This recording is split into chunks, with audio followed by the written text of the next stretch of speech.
Hi all, and welcome to another evening with Thomas, and tonight's guest is Glenn Connon, and this should be a good laugh. And these are, for those of you who are new, I know we've got a lot of new members.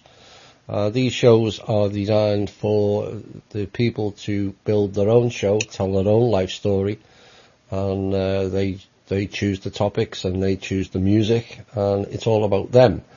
You know, for too long in the alternative community, we've been shut down by friends, family and neighbours, and even from group to group. And it's time, I felt, that everyone should have a voice.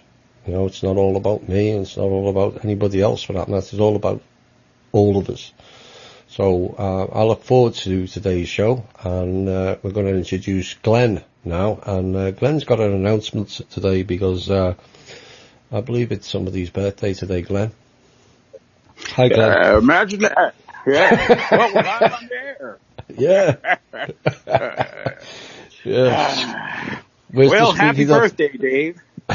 Dave Beyond Golf. So, just a little giggles for you. So, this was on request, so here you go, Dave. Happy birthday to you. Happy birthday to you.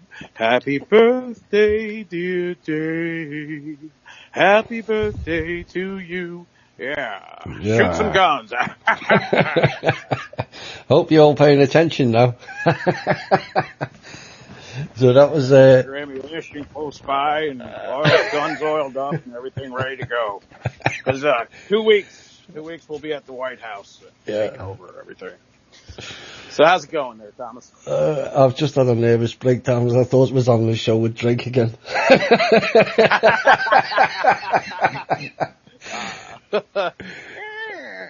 Oh, there's the door. Yeah. Anyway. So were you in Vietnam, Glenn? Well, I remember something about being somewhere in the Conquai jungle, but that was with 3 Asian girls, so maybe I wasn't in Vietnam. No. But I can't tell those stories. That's terrible. No. Yeah. No. Right. No Vietnam for me, no military service. Oh, well. So no damage then. not more than. Well, I wouldn't say that. No, right. There's enough damage to go around. I'm going to share some baggage today, so yeah. Hopefully it's cathartic. Yes, I'm sure it will be. So you started off life as a young child, same as us all. Most of us do. Yeah. And you didn't feel like you fitted in and everyone else around you was not the same or different. Can you talk a bit about that? Yeah. Well, I grew up in northern Jersey, which is like a demilitarized zone of America, and everybody's at war with each other, and, neighbors fighting neighbors, and family fighting family, and churchgoers fighting fellow churchgoers, and, it's a bunch of crazy stuff, and it's a fast-paced lifestyle with a lot of BS, interpersonal BS. And I never fit in, even as a little kid. I remember, I don't know, I was probably about 3 or 4 years old, and we got a neighbor that moved in across the street from us, new kid. And I remember going up to him to try and make friends with him. Next thing I know, I get hit over the head with a baseball bat. So, at a young age, I was like, I was just going to make friends. I don't know what happened. And that's kind of been the motto of my life, meeting new people and finding out that they're hostile and combative. And that wasn't me as a child. I would say I was pretty happy and enlightened, and on my own, I was great. But adding other children into the mix and other people into the mix, and I just didn't fit. They were always, there was always an overbearing influence of fear and anxiety from everybody that I dealt with. And it changed me from that point on. And I just realized I really didn't fit in with most people or the way people thought or even interacted and played with each other. And I was a younger child of my family. My mother was previously married before she met my father, and my brother and sister that I knew of at that point in time were 7 and 8 years old, and I was just born. But I didn't know them, of course, at that point. Yeah. Anyway, and then I come to later find out I had another brother that was 4 years older than that. He was kept hidden from me until I was 14 years old, even though I'd met him a few times and I was told he was my cousin. So, which, it's kind of weird, but I'm sure other people have similar stories and situations with being adopted and whatnot. It was just, but I never even fit in with that. So, but the age gap, lent to that, disadvantage as well. So that's kind of how it goes. And then you kind of went on from there, realizing people kind of violent in a way. It's kind of a massive awakening into life. There's always a baseball bat round the corner, whether it's a real one or a verbal one, and it's not much fun. But one of the things that I've found, coming from England, is there's the people of New Jersey and New York are kind of a lot different to the rest of the Americans, so to speak. Is that something that you felt, or something you can see even now? Oh yeah, there's an inner anger. World. Yeah. Yes, it's a different world in the tri-state area, New York, Connecticut, and New Jersey. Being a truck driver, I've had the pleasure or displeasure of traveling the whole country, which most of it was pleasurable. But I quickly came to find out that being from that area, you were automatically seen as an aggressive individual, and people perceived you as such and treated you as such.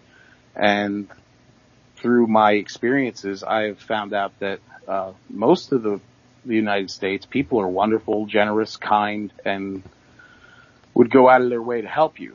But New Jersey and New York, especially the area I grew up in, if you were bleeding in a puddle of your own blood, they'd step around you to not get their Louis Vuittons dirty. Yeah. So it's a different mindset. It's very, like I said, it's very fast paced. It's very dog eat dog, and I'm better than you, and I've got a bigger house, a faster car, a nicer boat, and this and that. I've got 2 houses, 3 houses, a helicopter, crazy stuff. And I grew up in basically a blue collar suburb, which was 10 minutes outside of Manhattan, and it was like a paradise. To a young kid, there was so much stuff to do, and playgrounds and schools and all that stuff. Everything was at your fingertips. And just a few years later, I came to find out on a school trip that we lived right next to the city of Newark, which is literally the armpit of New Jersey, and it's just a cesspool of violence and anger and hatred, and they keep the people over there, the city or the powers that be, set up these housing projects, and the whole place just felt like a prison, and it was so dirty and nasty, and that was my first inkling that there's something wrong in Kansas. So I remember when I was coming on vacation to America, and the first time I came over, I flew into Maine, and then I've flown into Chicago. I'm thinking, ooh, this is a bit scary, and and Philadelphia was okayish. It reminded me very much of the UK, the industry and whatnot. But then every time, there'd be certain times I'd fly straight to Florida, and there's like a vast difference where everything looks clean and palm trees and everything. And then I flew into Newark. And I thought, oh my God, the residents here. It's a third world country. It doesn't feel, it doesn't feel too good here. And I was initially I thought, oh my God, they delayed the plane. I thought, oh my God, I don't want to spend too many hours here. It looks rough, but that sometimes perceptions, as you see it, can be wrong, but someone living there feeling the same way, then it's that wrong world again. I keep going on about on the Thursday shows, this comparative mindset and how they can get whole regions to do the same thing, and they're all fighting each other, and in the end there's no escape from it, and then it becomes part of your own essence, and only the ones that look at themselves and step back and do the shadow sides and do the inner work, can they step out of that, what's basically a program. You mentioned better houses, more houses, I'm having a helicopter, I'm going to this square and Times Square and all this lot. And in the end, all we're doing is hurting each other. Yeah, exactly. And everybody in that area throughout my childhood and young adult life bought into that paradigm and that program, and they fought it with, they fought to keep that style of life by tooth and nail, and they loved it. And it was like, oh, I gotta wait till I show my friends what I got, so they'll be jealous. Yeah. It just never made sense to me. Although by the end, I bought into it. Yeah, I think we all do, to a point. Yeah. No one's, I did the big house and the big, cars and boats and all that stuff. And, all it did, like you, a grist mill. It was just a yoke around my neck to keep me working as hard as I worked. So it's very detrimental to your soul. Yeah, absolutely. So at the age of 4, you went to Scotland. You met your grandmother for the first time. Yeah. Yeah, I went over there at the age of 4. I remember we left. I remember so much of it. It's crazy. A 4-year-old child, you usually forget that stuff. But we flew over there, and I remember throwing up on the plane a couple of times. And then we got there, and it was freezing cold. And it was summer. It was August. We were going over to celebrate my 4th birthday, and it was just freezing cold. My parents scrambled to get me a warm parka to ride home in to my grandparents' house. And my dad forgot where they lived. He hadn't been over there for 15 years, so he forgot where he was going. And then everybody in the car, my brother and sister and myself and my mom, were all screaming because he was driving on the wrong side of the road, which apparently over there is the right side of the road. So that argument lasted for quite a while. But we finally made it to Grandma and Granddad's house over the river and through the woods, and through the North Sea we went. So that was my first excursion overseas. And it was pretty interesting. I remember quite a bit about it. I remember the first time I encountered the whole Babylon money magic system, and I went into a store and I decided I wanted a set of bagpipes. And I had, of course, wandered off by myself because Mom and Dad weren't helicopter parents, thank God. And it was just the shop next door. I walked in, I saw the bagpipes. I was like, oh, I want those. And I picked them up and I started leaving. Well, the shopkeeper starts yelling at me, where are you going? Where are you stealing my bagpipes for? These crazy wee one. and I couldn't understand. And my mom comes running in the store. What are you doing? I was like, I wanted these bagpipes. Well, what were you going to pay for them with? I was like, I said thank you and smiled. And no, that's not how things work. No. They explained the whole process of money to me, and my mind just exploded. I was like, well, we got to pay for everything? So I was like, I thought food was free and cars were free, and every time I walked into the store, I picked something off the shelves. I was spoiled, of course, father's only child. And I'd pick something off the shelf, I'd put it in the cart, next thing I know, I'd be playing with it. I didn't know there was a transaction involved. Yeah. So that pretty much started the end of my life of happiness. So, not that I'm unhappy. It's just, it was very surprising. So the innocence of youth, so to speak, that even applies as people get older. I remember my eldest son, we used to call him financially challenged, because he had his own world of economics, as most late teens do. They seem to think lots of things just fall off trees, like money. And well, if you were from Jersey, it fell off. It was the same back in Liverpool when I was brought up. And he got his first house, and then he said, "I've got a water bill. You've got to pay for water." I went, yeah. So it's not just 4 years of age, he was near 20, well, slightly over 20, and he thinks water was free because it just comes out the tap. No, nothing's free in life. Well, he had 16 years more delusion than I did. God bless him. Yeah, and you've got to pay property taxes. What are they for? Yeah, well, now you're realising what I had to pay, how much I had to pay for. You know, he has, like I said, he has his own world of economics, and he thinks because we got paid $1,000 for that job, that's $1,000 profit. And no, who pays for the truck and the insurance and the phones and the gas and the paint and no comprende, you know. Yeah, it's a cruel deception to play on children. Yeah. So, but after that, my father decided that it would be a good idea to give me an allowance and teach me how to manage my money.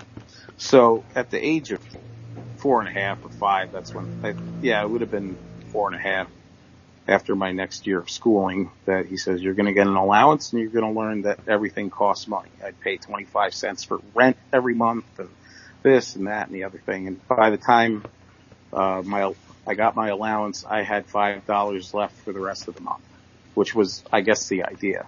Yeah. And he taught me how to save money and all that stuff. So that was good. I mean, at least I got a grasp of the concept, but it still was terrible for the rest of my life. It still is. Things must be free. I should walk into the Cadillac dealership. I need that car. There we go.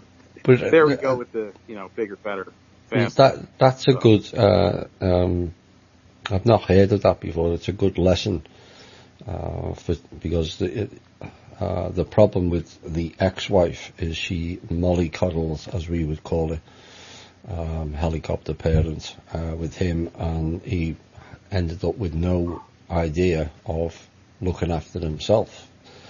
And the eldest son, with his own world of economics, was similar, because they had no idea of the costs of life and what it all entails. You can understand it at a young age, but I kept saying you have to teach them lessons. You have to, they get to 21, they have to pay rent, because if they were not living here, they would certainly have to pay a lot more if they went and got their own apartments or their own house.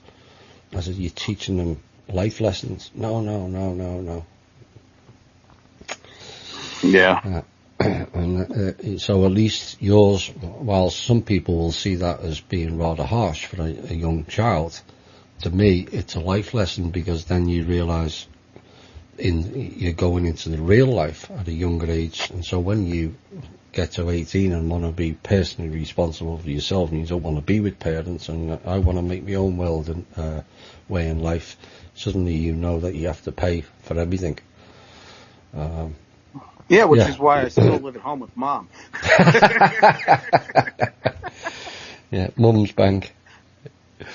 Yeah, well, no, not quite. It's more like cleanse bank, but Yeah, that's good. you know, things happen. I knew at an early age also that I was going to be the one out of all of us that ended up taking care of Mom. I just had an inner knowing. She was whooping my butt for something at some point in time that I did wrong, which I probably did. And I said to her, I said, before you hit me with that spoon again, remember that I'm probably going to be the one that's taking care of you. I was probably at the age of 14. And she's like, I don't give a crap. And she just kept going. So. But I remind her of it quite often. I think at least once a week. I rub that salt into the wound a little bit. It's with love, Jersey love. So. Yes.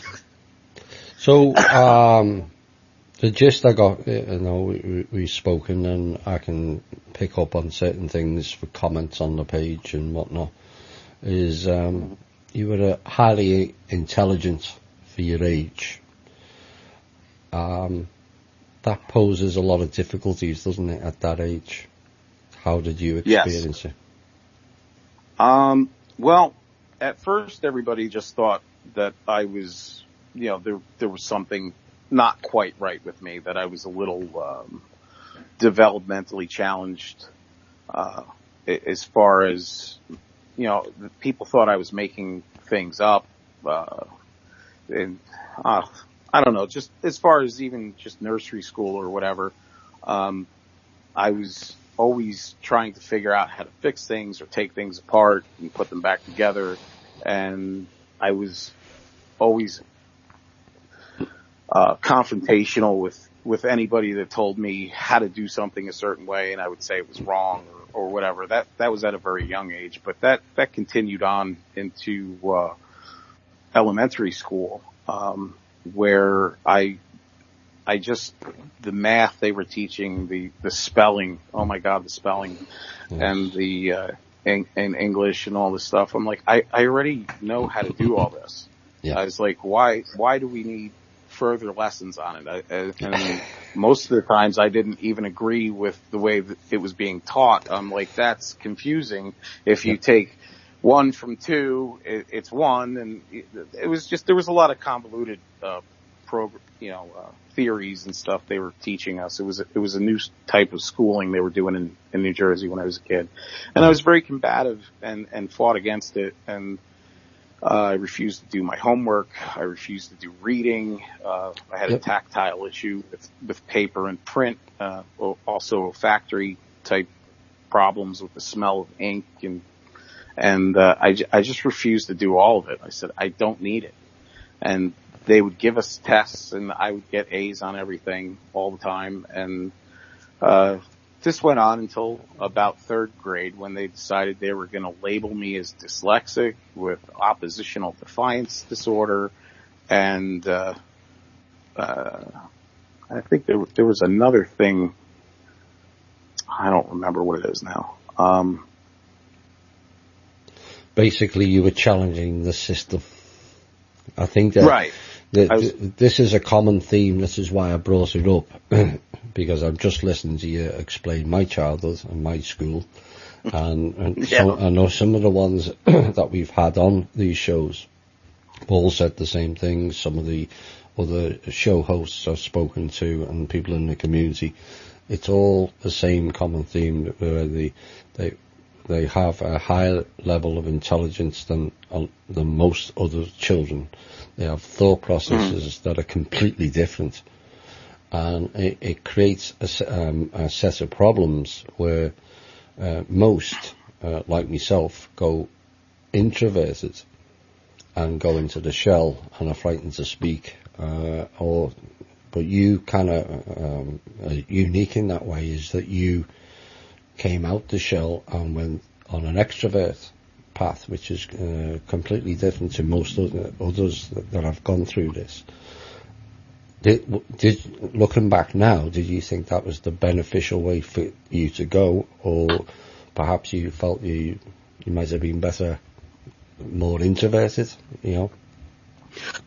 Well, I think about it now, and looking back, I've had such a happy life for the most part, being an extrovert and being able to to get along. I was having trouble getting along with kids from the time I went to daycare to third grade. And my brother and sister kind of took me under their wing, and they taught me how to, basically fit in with the crowd and be a normal kid as they saw. And they gave me this mask to wear, and you pretend to be this person in order to get friends and to get along with teachers. And it was, it was something else. And I was like, well, I can change this mask to fit in with anybody or any situation. Yeah. And I don't have to have conflict or anything else, but I'm playing a part, as they told me. So I developed all of these wonderful little characters, to get along with my classmates and to get along with teachers and to get along with the kids at my church, which were a higher economic class than what I was going to school with. So, and I just learned to become this chameleon. And in doing so, I developed a unique personality with, a lot of comedic edge to it, but also a lot of intelligence and understanding of a vast array of personalities and situations and economic status and all of that. And I wore that mask every day of my life from that point on until I was about 21. So it basically taught me how to be a con man, because I was never really myself. Yeah. And it was advantageous to me in the fact that I could get and do whatever I wanted to do because I fit into every situation. Yeah. And I was able to experience a vast difference between cultural and economical and stereotypical borders. Yeah. So I got to enjoy life a lot more than I think I would have if I pulled myself inward and became a recluse, and which is kind of where I am now, believe it or not. And I've pretty much withdrawn from society because I have a lot of, like everybody else, some trust issues and don't really like most of the people I'm walking next to because they don't respect themselves, they don't respect me, and they don't respect anything. Our planet. Yeah. Yeah. So basically, you were kind of pushed. Do you want your opinion on this? Do you feel that you were pushed into wearing what is basically what I've spoken about on the shows, the mask of illusion?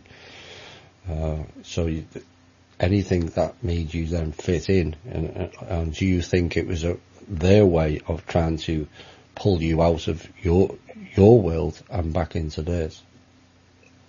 Well, I think what happened was I was getting in a lot of fights at school, and I was always taught to stand up for myself, so I did. And at one point, my father said to me, he says, "Look, if you get in one more fight in school," he goes, "I'm gonna, tear you a new a-hole." So I was like, okay. So I stopped fighting, and then I was coming home beat up. And that's when my brother and sister kind of took me and taught me how to wear this mask of illusion. And at that point, my father said, "No, you're going to karate." And I was like, "But you just told me I can't fight." He goes, "You can't control yourself." Yeah. So I know a sensei that I'm very good friends with, and he will teach you self-control, and he will teach you how to defend yourself without hurting people. So I I went to karate class with some kid that lived around the block from me that was getting his butt beat at the Catholic school, and our parents were friends, so we both went together, and that was another part of the arsenal of the mask of illusion. I became quite adept at almost all martial arts. I had a thirst for it that couldn't be quenched. Within the first year of karate, I was already a yellow belt, which was a pretty big deal for a kid that was like 7 years old. Cool. And the next thing I knew, I was a black belt at 10, and I just went after every other martial art I could find. And I loved it. And I loved the competition, and I loved the respect, because the classes where I was in taught you self-control and taught you honor and respect and humility and how to get along in life just through a silly exercise called karate. You know, and all the martial arts are self-discipline and learning how to quiet and still your mind. And I'm fortunate that I had a teacher that was just as adept at the physical and physicality of martial arts as well as the mental discipline, which was the most important thing for me. And that helped me get along a lot better in life and taught me self-control. So it was very beneficial. Yeah. So, that probably, I'm never been one for violence. I did get into scrapes at school, but I never saw the point of it. Was both get hurt, and it's all about pride at the end of the day when you overview it.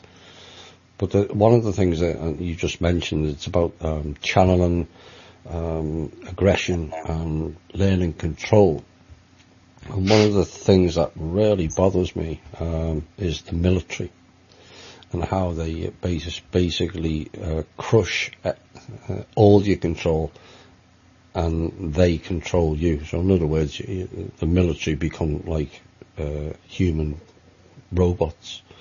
We think for you, we act for you, and you will follow orders.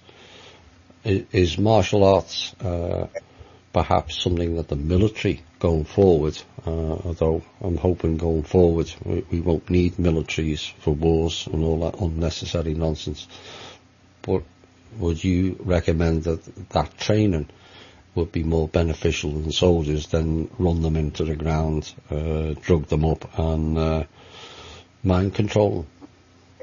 Well, absolutely. I mean, if you were to teach that particular mindset of self-control and discipline, and, you know, you only strike someone in self-defense, and even at that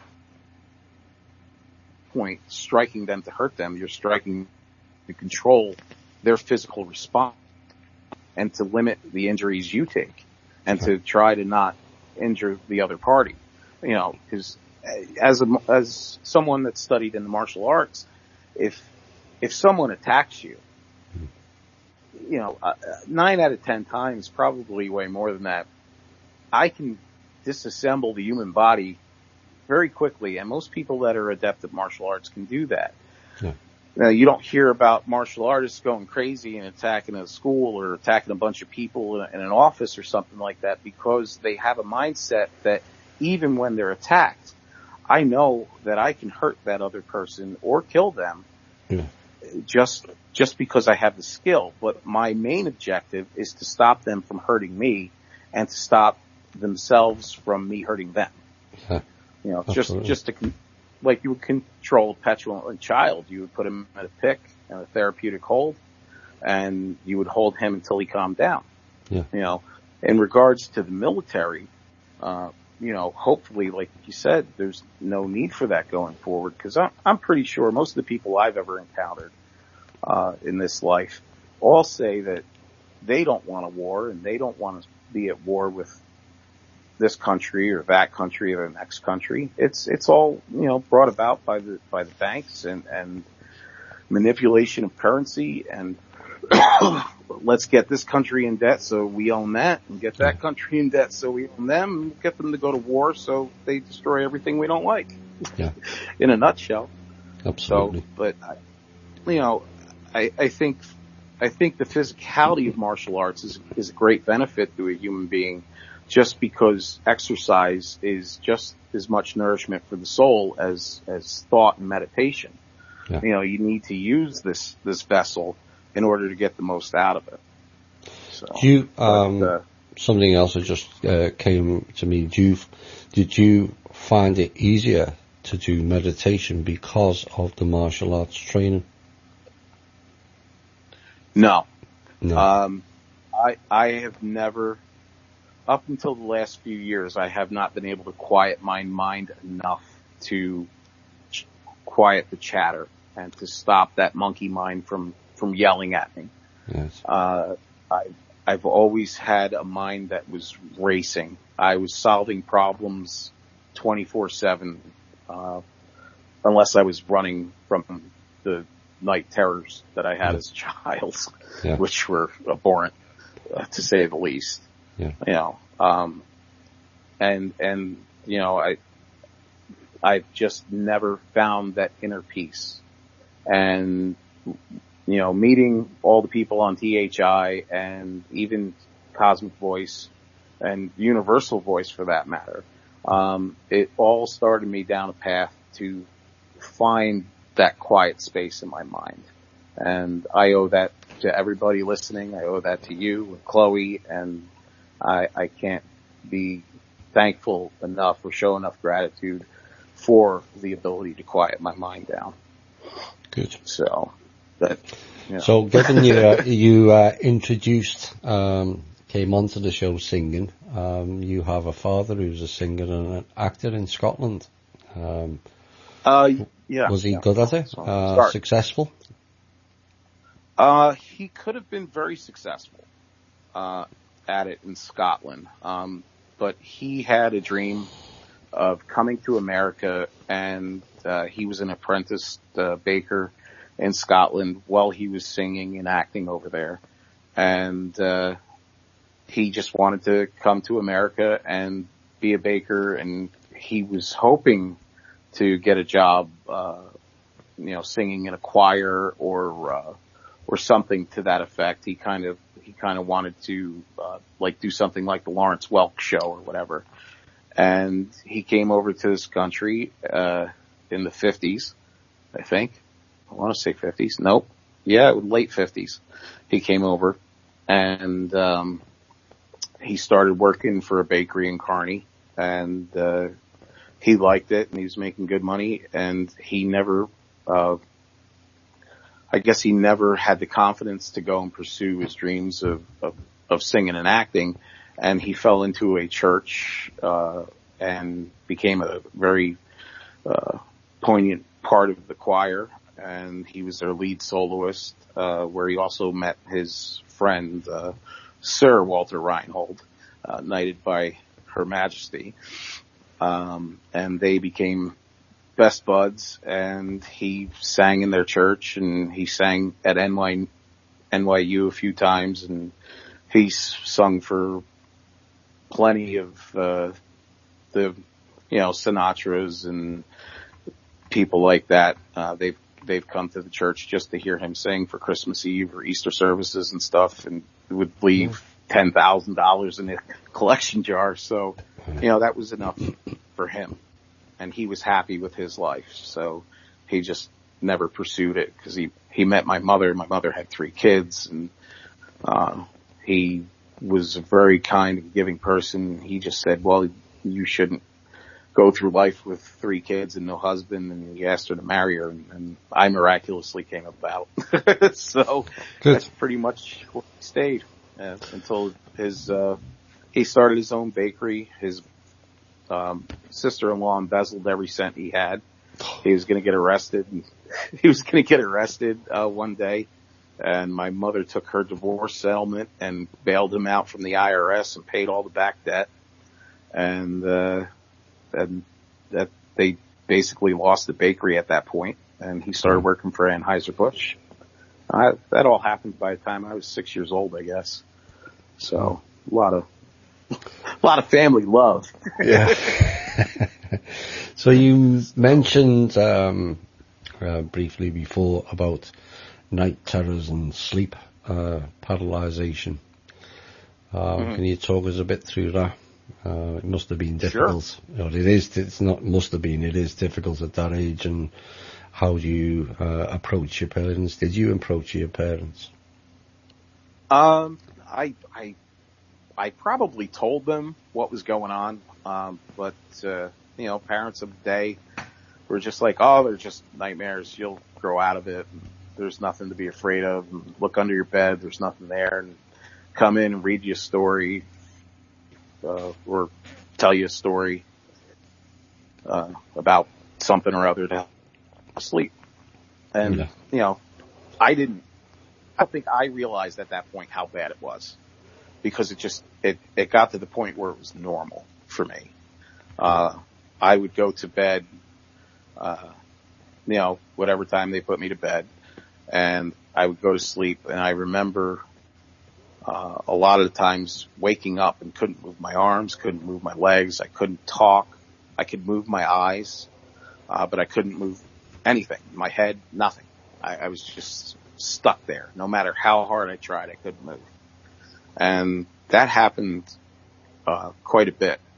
But after that started happening, I would have these crazy night terrors, where the repetitive one was, there used to be a cartoon. I should have looked this up before the show. There used to be a cartoon back in the 80s where there was vehicles that were biomechanical vehicles. They were like plant-based vehicles with saws and reciprocating blades and all sorts of stuff coming out of the wheels and spikes and thorns. And they used to chase me through my dreams till I got to a doorway. And the doorway was like the church of a cathedral. Mm-hmm. And I would open up the doorway of the cathedral to go in and get away from these vehicles that were chasing me. And the debauchery that went on inside that place, I just remember it was always black, and there was always goo all over the floor, like black sticky goo. And it was like hell, like my interpretation of hell from being a child of the church.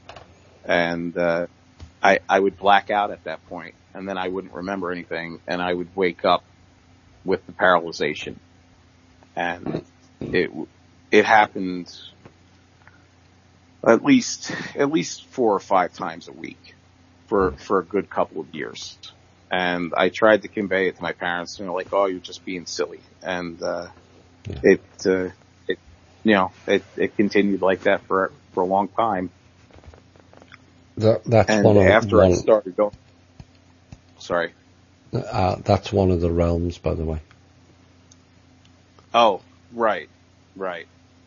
And after I started doing the martial arts, with the mindfulness and controlling your emotions and learning your inner power and learning to harness chi, which is something they taught me very, very young, and I was good at it, which still confuses me why it took me forever to quiet my mind. But anyway, I was able to harness my chi and learn my inner strength.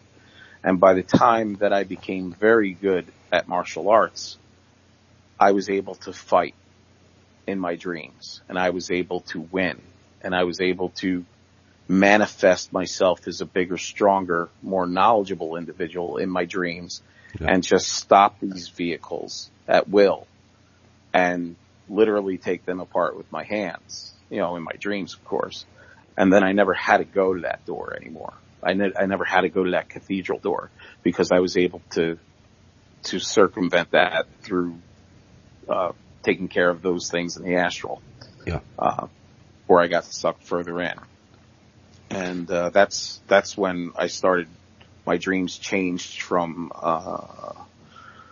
the cathedral doors to kind of like alien abduction scenarios. I know I didn't mention anything to you about that. I wasn't going to mention it at all. It's your choice. But I would wake up finding myself standing outside of my house, naked in the middle of the night, outside my bedroom window. That happened probably, maybe a handful of times, maybe 4 or 5 times. And then after that, I would still have those dreams, but I would always wake up in my bed. I'd go to bed in pajamas, but I'd wake up naked and I'd wake up usually very cold, and during the summer I'd be sweaty. We had a house with central heat and air conditioning, fireplace, never wanted for heat or warmth or coolness or anything. So it was just bizarre. And also during that time, I developed a weird habit of I was afraid to leave the threshold of my bedroom.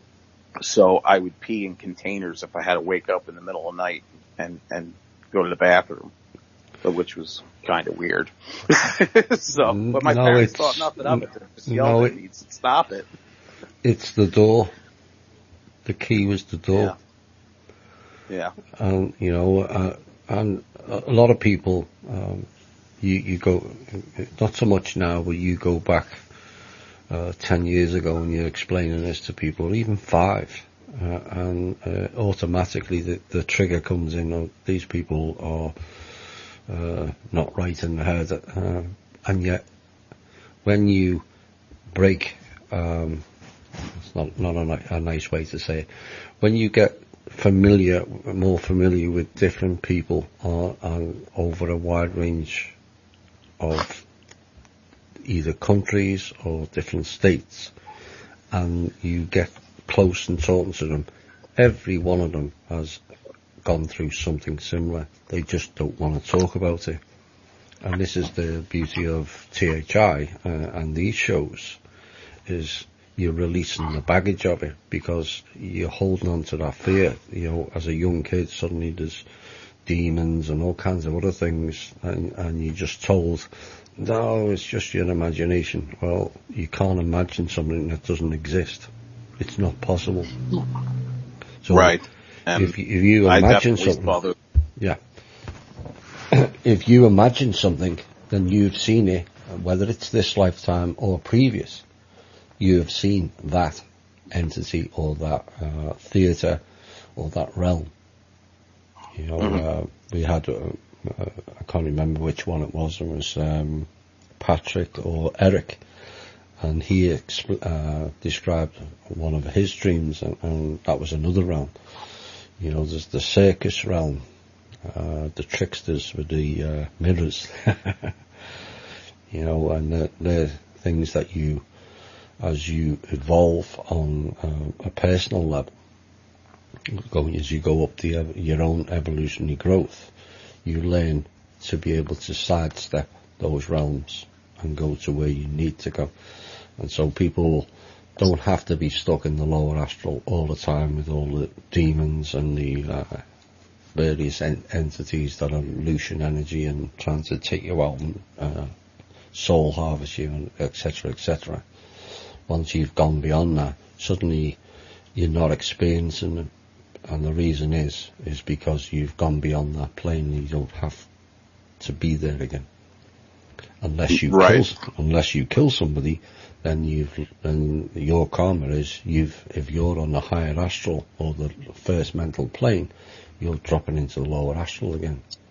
And this is part of the ongoing problem we've had on this planet, is too many people are stuck in the trauma of the lower astral layer. Right, and that's another reason for war. Yep. Keep regenerating and refilling that lower astral. I didn't mean to cut you off. No, it's okay. No, absolutely, it's correct. That's why them, not us, them create all these wars. Keep filling their playgrounds with toys. Yeah, and this is why. This is why they've had the increase on a bigger picture scale. This is why they were desperate to push for World War III, because particularly over the last 5 or 6 years, the lower astral, has been decimated. Absolutely decimated. So they need to keep that program in place, and the only way they can do it is mass casualties. Well, they certainly want to try, but I've been busy in that lower astral in the dream time. I go in there to clean up. Yeah. I got a lot of scores to settle. Yep. But it's easy for me to go in and out now. So It's almost like a calling. Like I get the ringing and pressure in my ears. Yeah. You know, towards the end of the night, and I know it's going to be a busy night that night, and I wake up and I can't remember a damn thing. But No, well, you know, and that's something that happened as a child too. Is I used to be able to remember these dreams, and right around the age of I guess 12 or 13, somewhere in there, I stopped being able to remember. But that's also when I started to discover alcohol. So that might play in my hands. Yes, you dance with the spirits. Yeah. In the awake time. Yeah. In the awake time, in the dream time. Yeah, it's what is awake, what is dream, and this is part of the main things. For the benefit of people who are new to this show, I'd just like to make a point where we're talking about lower astral, and most of the regular members are now familiar with it, but there's still new ones that have joined. If you don't think you've been to the lower astral and you have woken up in a lather of sweat and struggling to breathe and can't open your eyes, that's where you were. But you came through it, and that's the important thing. You know, there's a lot of things that have happened to all of us at a young age that we can't explain, we don't understand, and even now we're still learning and struggling to understand it. But, you know, shows like this and many others are now bringing this out into the open where people can be more confident with it to speak out. Because otherwise, you mentioned about the doors and frightened of going out of the bedroom. That's a mind replay. You're basically pushing yourself back in time to that trauma you were facing and that fear you're facing, and you're holding on to it. And the key of doing the shadow sides and facing those things and walking through the door is releasing them all. And that's the essence, really. Yeah. It was hard to deal with as a kid. Yeah. But it was always pushed aside, and you're just having nightmares and you're being silly, and you know, listen to your children, people. Yeah. You know, listen to them, because they know more than you think they do, because they're very heavily connected to the higher planes and lower astral if they're having nightmares. Yeah, they haven't been programmed yet. Yeah. The program of silence. Don't talk about that. Don't shut up. You're talking stupid. You're being silly, and that type of thinking is nutty, or you've got ADHD, etc., etc. All the programs and the labels they bring out to shut you down from accepting that as being real, because it is. They know that, and they're desperate to keep us all in the dark. But what we're doing now is bringing a lot of it into the light, and it's releasing a lot of people that they're able to speak about it. Because, you know, most people have held on to it all their lives, because they're frightened of telling their friends or their partner, well, you know, I woke up and there was a grey in my bed. You know, it's not easy. Yeah. No, it's not. Well, we for time. We're probably just about right talking about doors. We're going to play your second song tonight, and it's all about doors. 3 of them. 3 doors down. We'll be back with more from Glenn soon.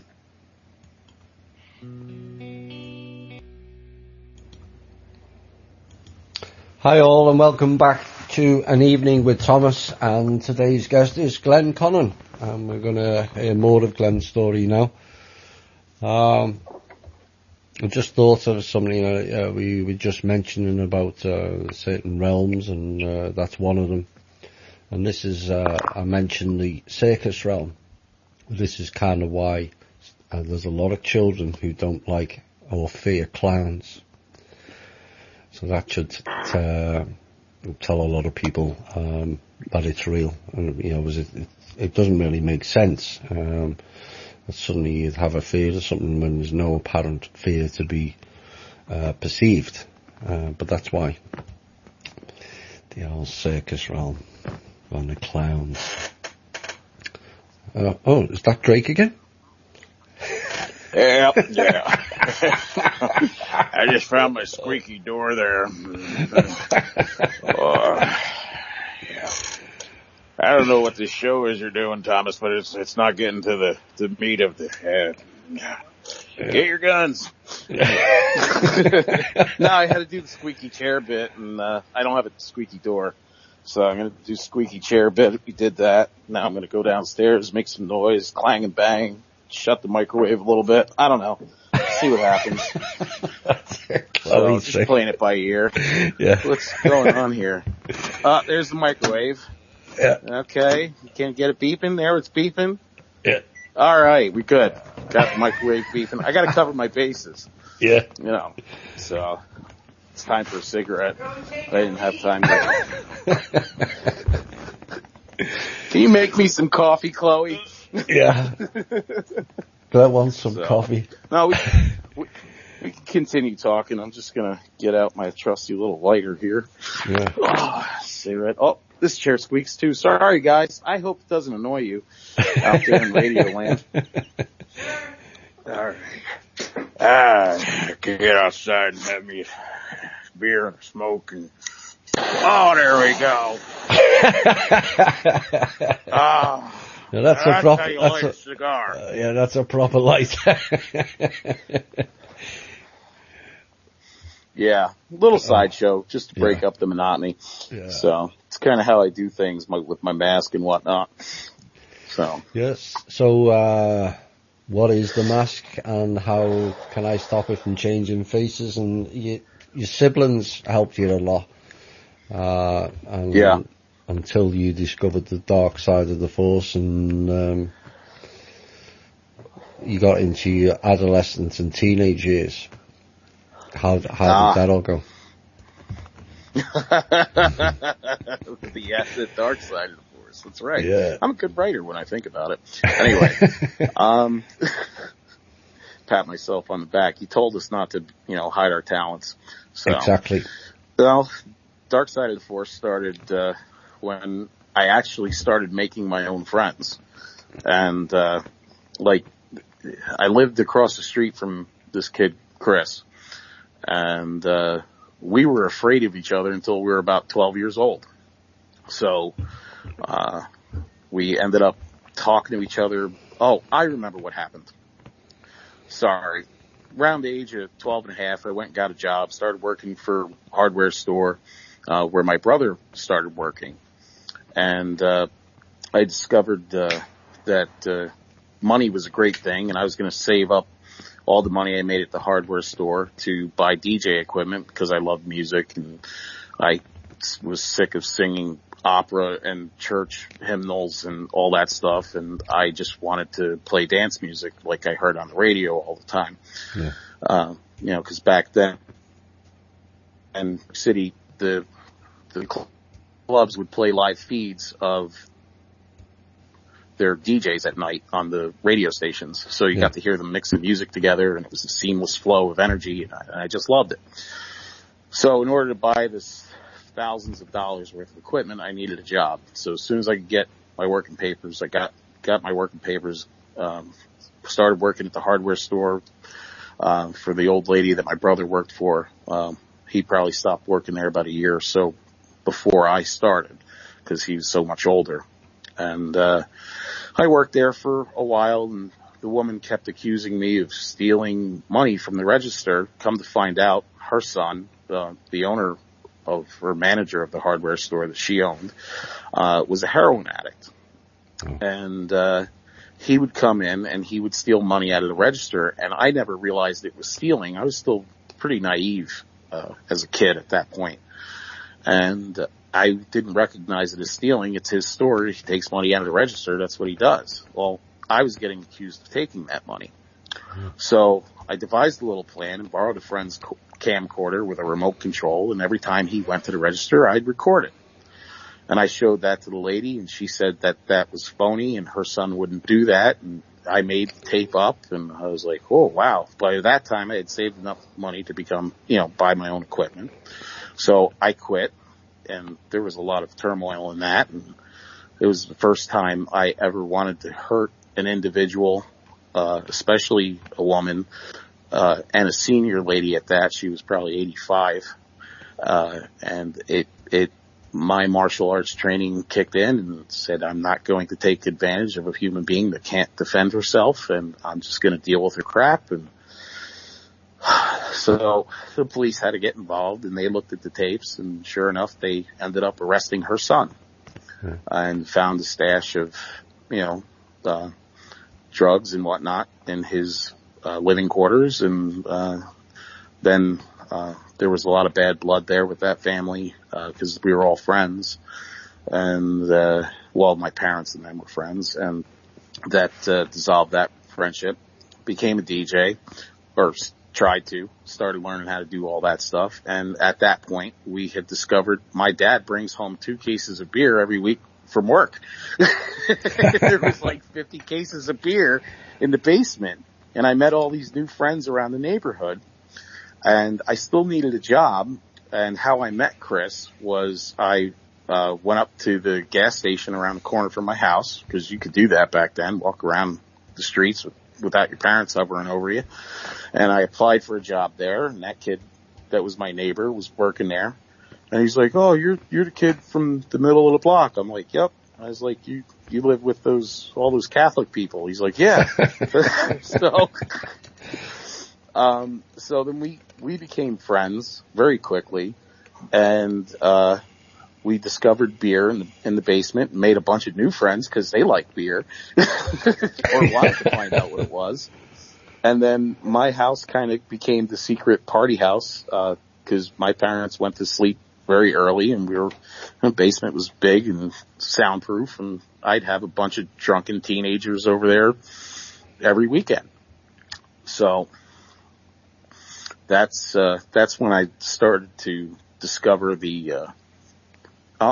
my cigarette went out. Pardon me.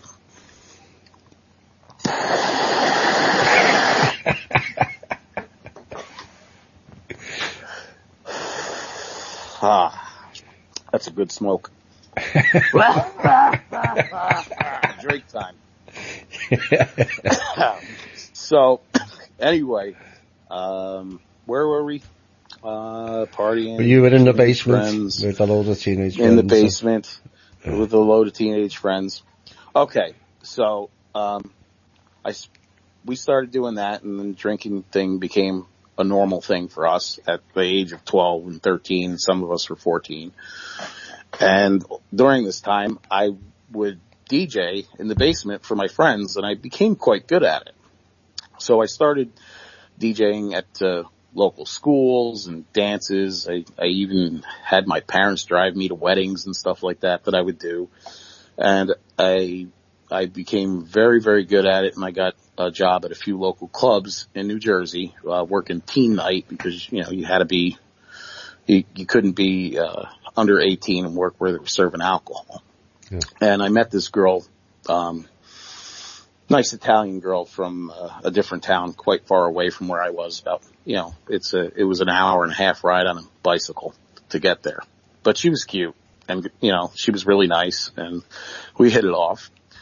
Well, it turns out her father was, she's an Italian girl. Her father was a Sicilian man, and he was involved in some less than legal business, let's call it.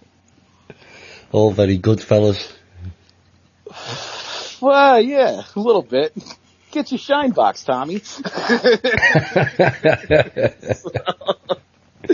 Anyway, I think I've been waiting forever to say that to you. Anyway, so we hit it off, and I was dating her for about a year and a half or so, and her father didn't like it. Well, it must be longer than that, because then I turned 17. Anyway, it was a while.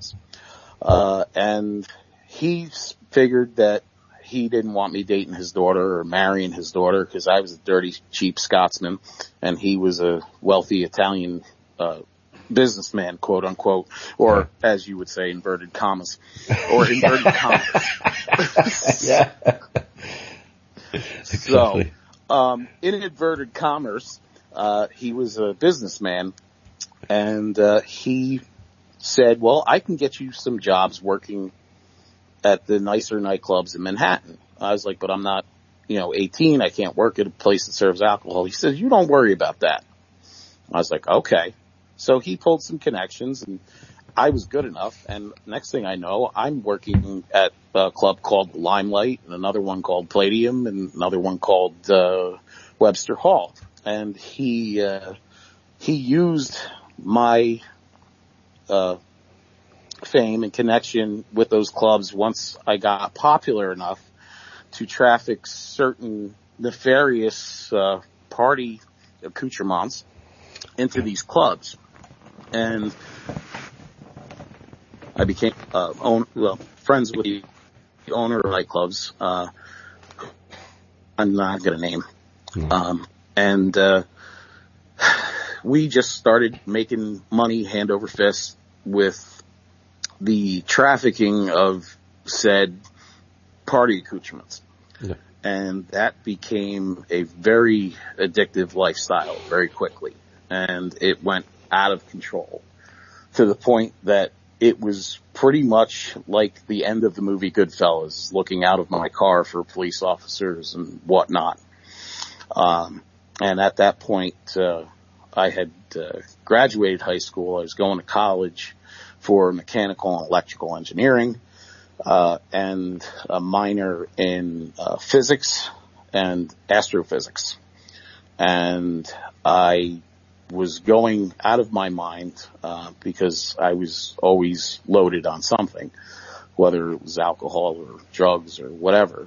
But it soothed my mind to the point that I could function and do school and do the DJing and still be a mechanic all at the same time. And I was, I was like the stereotypical version of a Jamaican in our area, which is they have 10 jobs. Yeah. And, and that's how I did it. And I just was on a alcohol or drug fueled, craze most of the time. So at that point, I decided that college wasn't working out for me because I didn't agree with the professors. They were wrong, telling me lies about mathematics and how it works and why I need to make adjustments to my calculations in order to correlate the information into a theory that is wrong because they're making me fudge the math. So I was losing my mind over that. And I had to drop out of college. So I stopped everything.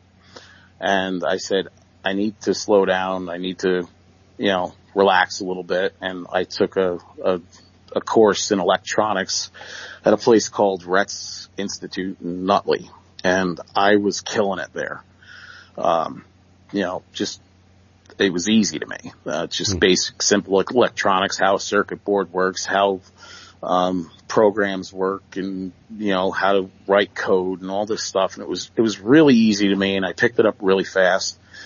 And what I'm leaving out here is all the scholastic aptitude testing that I had done because I was such a troubled child through elementary and part of middle school. Yeah. Where they discovered that I had something like 161 IQ and an even higher emotional quotient that they couldn't calculate. So I was kind of, they were like, well, you're not so retarded after all, pardon my language. And we're going to put you in all these advanced classes. So they put me in all the advanced classes. I passed everything with flying colors. I could have graduated 2 years early as at the end of my sophomore year, but I elected to go to VOTech training, which is what they called satellite school back then. And I took every course they had for anything mechanical. And then when I was done with that, because you have an introductory year, I decided my major was going to be truck diesel repair and mechanics. So at that point, I was like, I really don't need to take anything else. So I went to beauty culture class, where my girlfriend was working, or was taking classes, and I stayed in there and flirted for 2 semesters with every female I could get close to. And even though my girlfriend was right there, but that's okay. So, that's the way that went. And then, I was at Rhett's Institute. I was just about to graduate. I think it was I want to say it was an 18-month course. And I was approached, by some, people from our government, to come and work for them. And they had offered me a couple of different positions and wanted me to go for testing. And I was interested. So I went for the testing and did all their scholastic stuff they wanted me to do. And, they wanted to see if I knew how to handle firearms. So I was like, yeah, I can do that. And I took the firearms aptitude thing they gave me, which it all seemed very strange because it was me and 2 other individuals. And it was like in a building, in a warehouse in Newark in like the worst section. So it was just strange, but they all had credentials and, there was administrators for the tests there and there was firearms guys there and all sorts of stuff. So this went on for about a week. I think I went a total of 4 times to that facility, and about a couple of weeks goes by and they come back to speak to me and offered me a position to work for the government. But the only clause is I would have to sign a contract of non-disclosure, which they called it something different back then. Yeah. And that I would have to not see my family or friends probably for the next 25 years.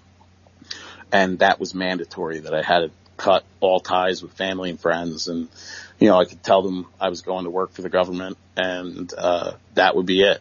And then just sever all ties. And fortunately, I still had enough compassion left in me that I wanted to stay with, my father and mother and, have contact with them. Nobody else that really cared whether or not I saw them again or not. But it was because the way my father cared about me and all that stuff that I decided to not do it. Yeah. So, within a few months of that decision where I turned them down, my life went from making obscene amounts of money for a kid my age, to making nothing and not being able to maintain a job or having all sorts of employment problems. And it was almost like they turned a switch in my head where I became completely derelict, even though I was doing all this bad stuff. And I was like, well, so a buddy of mine, he had a carburetor shop, and I started working for him. And he's like, I don't see why you're having problems, getting employment or any of this stuff. I'm like, I don't know, it's just weird. And I never made the connection back then. And I started running a shop that he had across the street. A mechanic shop there that one of his mechanics left. And so I ran his shop with my friend Chris, and we did that for a while. While I was still kind of DJing and doing other stuff, and just, my life was just falling apart.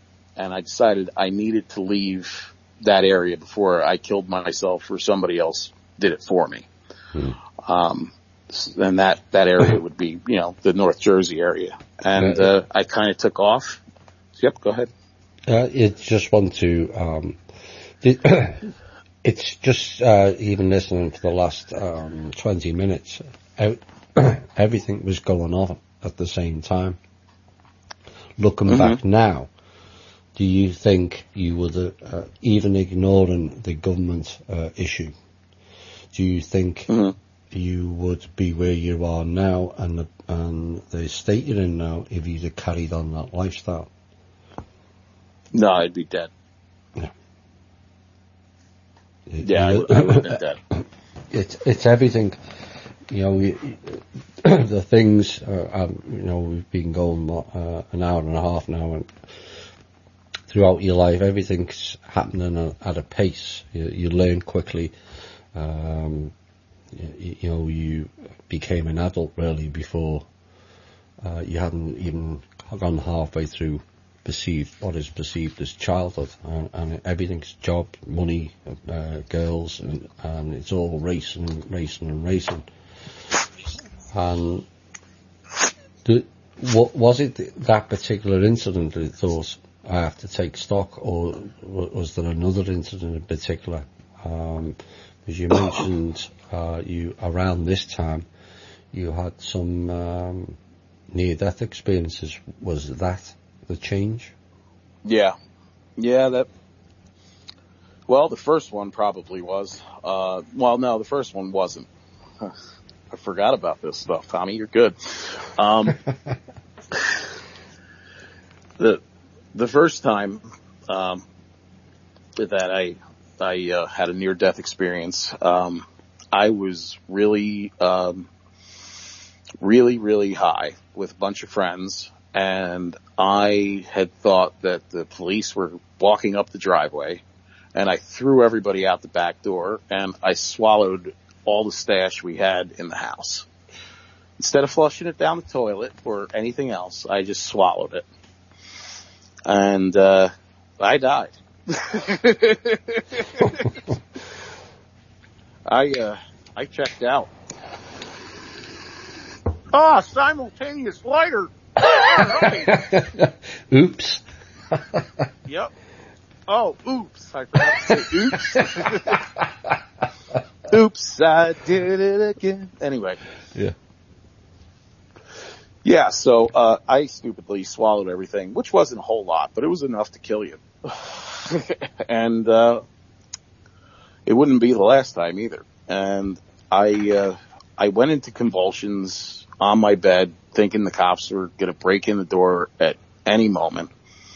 And I remember trying to calm myself down. I drank probably about a pint and a half of vodka just to try and cut the edge off of what I swallowed, and didn't think about throwing up or doing any of that stuff, inducing vomiting. And I just laid down, and finally I stopped shaking and I went to sleep.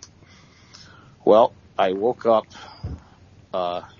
next to my bed, in between the bed, the dresser, and the wall, and the night table.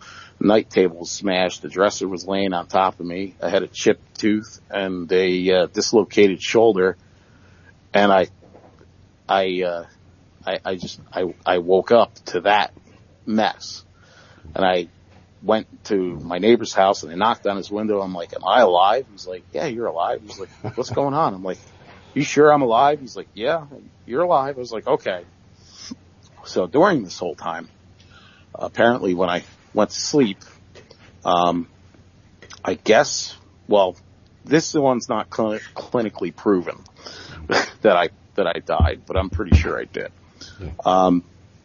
I went to sleep, everything went black, and all of a sudden I was floating. Like, I was aware of who I was, and I wasn't sure where I was, and dogs barking too. We got the trifecta here. Yep. Wasn't sure where I was, and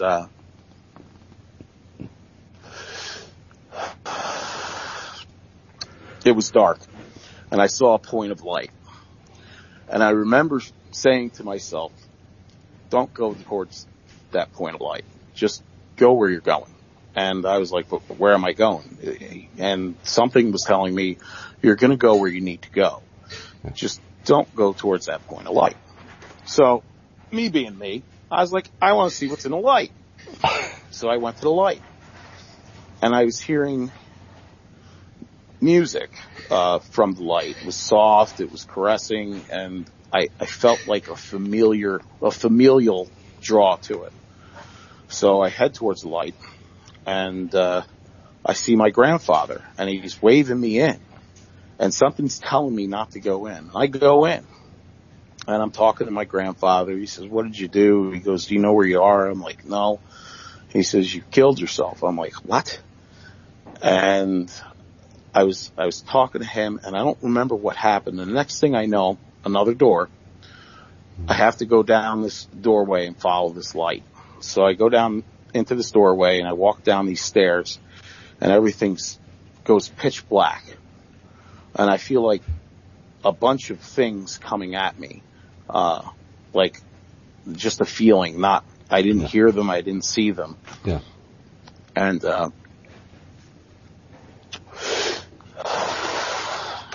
I didn't hear them, I didn't see them. But all of a sudden, my skin felt like it was boiling. Like if you have ever put your hand on something and burnt your finger. Yeah. But it felt like that all over my legs. And then it started to get lighter in there, and I was just punching and swinging and smashing whatever I could grab, and I was just ripping it apart. And then at that point, I realized I was being attacked. Now, I don't know if you've ever seen Pink Floyd, The Wall, but when the lights came on, the little things that were eating me were those little black creatures in the cartoon version of Hell and Pink Floyd, The Wall. They were all teeth with white eyes, and they were all black. There was no bone part of them, only their eye was white, and they were just eating the flesh off my bones, and I could feel all the burning and the searing and the pain. And I was kicking the living daylights out of these things. And something started speaking to me, and requested me to come and join his minion and this, that, and the other thing. I can't remember the exact words. You'd think I would with such a traumatic experience, but I don't. And he was like, you need to join my army and we can rule the world together and yada, yada, yada, yada, a bunch of crazy sounding stuff. So I said, no, I don't want to do that.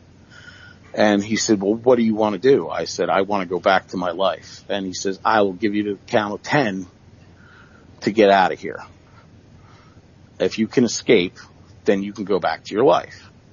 I was like, okay. So I started running towards where I thought the door was, and something appeared in a black shroud in front of me and grabbed hold of me and started to like weigh me down. It was like a heavy, heavy weight, which I guess is when the dresser fell on me. I don't know. So started weighing me down, and I said, you're him. And he's like, who's him? I'm like, you're the king of the dark or whatever. He goes, I am everything that you need, or something to that effect. And I was like, I'm going back to my life. He goes, you've got to the count of 10. And I was like, okay. So I beat the living crap out of that thing. And I used all my meditation from learning how to work in the astral dreams, having those nightmares as a kid. And all of a sudden it was like turbo boost or an adrenaline rush. And my skills got that much better that I was able to dissect this thing physically, take it apart, and walk out of there. Yeah. At which point I went back into a room full of light, and apparently I was talking to Jesus or God or Anu or whoever, and they convinced me that if I go back to my life that I need to change my ways and I need to convince and proselytize the non-believers that Jesus is real and that God's love is real and that all this, love and light stuff in regards to religion, God, and, the Judeo-Christian way of love. Yeah. So I was like, all right, good deal. That's what we'll do. And, I woke up, like I said, in my shoulder dislocated, a chipped tooth, and, walked over to my friend's house and asked him if I was alive. He was like, yep. And I was like, okay. And that's the moment that I started to change and stop doing what I was doing. And I I didn't go to I started to go to AA and the programs and all that stuff, and they didn't resonate with me. They made me want to use more. I just withdrew from that and started trying to educate my friends and teach them about, drug use is bad and you should stop drinking alcohol and all this stuff. And everybody looked at me like I had 3 heads. So, how soon after was the exodus and the, hi ho, it's off to being a redneck, I go and over the river and through the woods. Yep. Anyway, that happened about 6 months later after another relapse. Right. Okay. Virtually the same thing happened. I was hanging out with this really good-looking girl at my apartment, and she had left. Oh no, it was her apartment, and she had left to go out and get some like soda and chips or whatever. And hang on a second. All right, I just checked on the dogs. Sorry, time to go back upstairs. Oh, I got a squeaky shoe now. Every step I take. All right, can you go out to the dogs, hon? So, sorry for the brief interruption there, folks. Yeah. So will it take you 2 weeks to get back up the stairs? Yeah. Can you make sure someone gets those dogs in? So anyway, sorry about the interruption. That's okay. Busy lifestyle and all. Yep. No, it doesn't take 2 weeks to get upstairs. I'm up here now, opening my water. Let's see, put this. Oop. There we go. Spilled most of it. So, was at her house, and much the same thing happened, but there was a lot more there. And I did the same exact thing. Thought cops were coming in the door, and swallowed everything. And nobody showed up. And by the time my girlfriend came back, I was already starting to overdose. And I was like, you got to drive me to the hospital. And then I made up some cockamamie story at the hospital that somebody forced me to swallow this stuff to drive it over the bridge from Manhattan. And they started to treat me. And, they didn't start to treat me. They put me in a hospital bed. I started going into convulsions. I knew I was dying. And the doctors started to come in. And I remember hearing something go beep. And then next thing I know, everything goes black. And I'm back in this dark space again, but I'm not floating.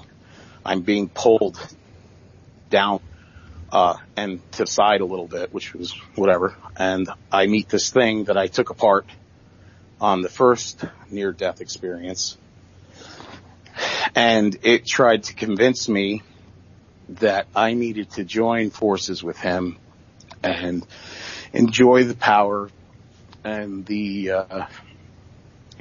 glory of working with him and manipulating mankind, and I could be an adversary for him on the surface and all this stuff. And the same thing basically ensued, where I was fighting this thing, but it was much stronger this time. And I remember hearing my grandfather's voice again during this fight to come towards the light. Comes towards the light. Don't fight him. Just come towards the light. So I fight this thing. I win again. I run towards the light because it's my grandfather's voice, and he's like, "What do you want to do?" And I said to him, I said, I can't die. Daddy would be crushed, and Mom would be crushed, and he's like, "What do you have to live for?" And then I got a vision of this girl I was dating and her young child, who fortunately wasn't there. And I was like, that's what I have to live for. And he's like, you need to go back and do what you spoke of before about converting people and all this stuff. And this was my grandfather telling me that. And I said, okay, I will. And then I woke up handcuffed to a hospital bed with both hands and legs and all this stuff. And the people at the hospital were like, well, you're under arrest. I'm like, what am I under arrest for? They're like, they're waiting for the drugs to come out of your system. And I was like, oh.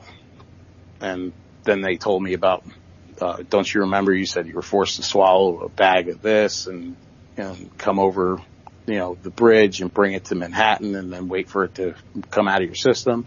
They said it must have ruptured. We pumped your stomach. We couldn't find anything, so it must be in your intestinal tract and they're waiting for it to come out.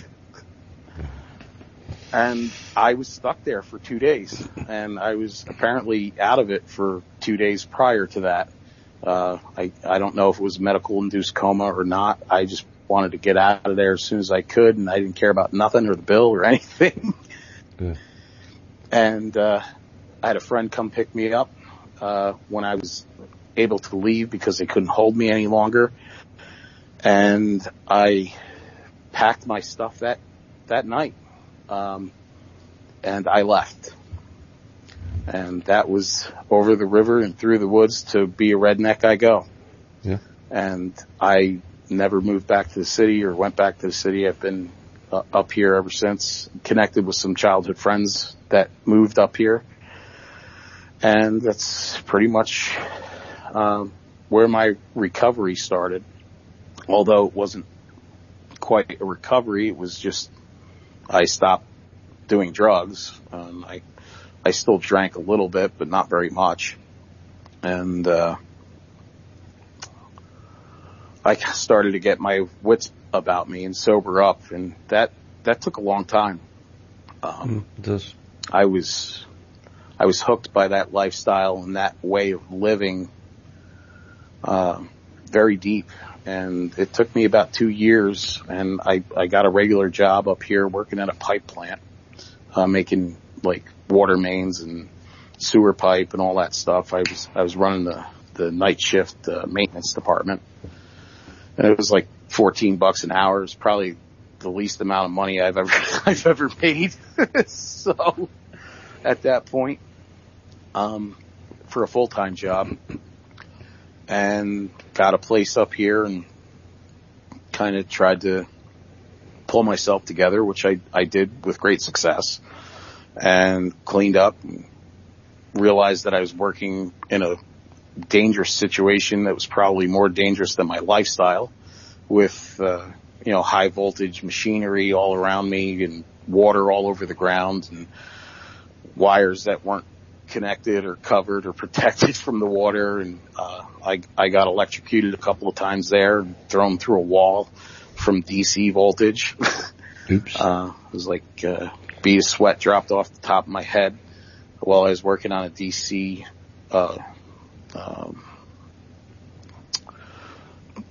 terminal DC motor for the pipe extruder, and I got hit with the voltage and it threw me right through the break room wall, both sides of the plywood and 2x4s and everything. And at that point, I was like, well, I got to stop doing this too, because for some reason, I had a will to live. And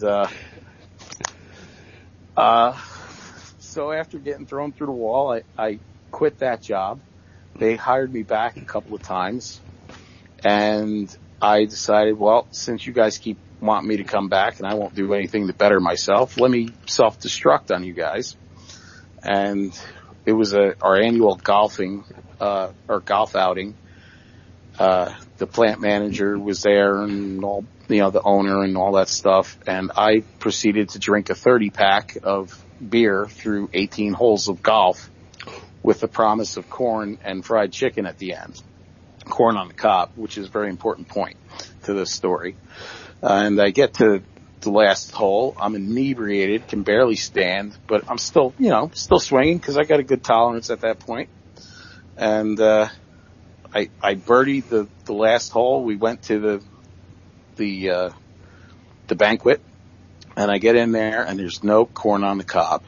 Oops. There's not one left because we're the last players to get off the course. And I sat down right next to the plant manager, who was a friend of mine, and I was like, "Did you take the last piece of corn on the cob?" He's like, "Yep." I was like, "Why would you do that to me? You know how I love corn on the cob." And he's like, "Well, those are the breaks." So I took his corn on the cob off the plate, and I ate his whole corn on the cob, and I put it back on his plate. I was like, "Thanks for saving it for me." And the next day, they accepted my resignation, and I never went back to that place. So.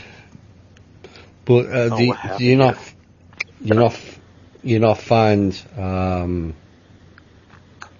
You said that was the lowest you earned. That was exactly what you needed at the time, because perhaps if you'd been earning $30 an hour or $40 an hour, that lifestyle that you were trying to escape may have tempted you because you had the funds to do it. So in essence, that kind of helped.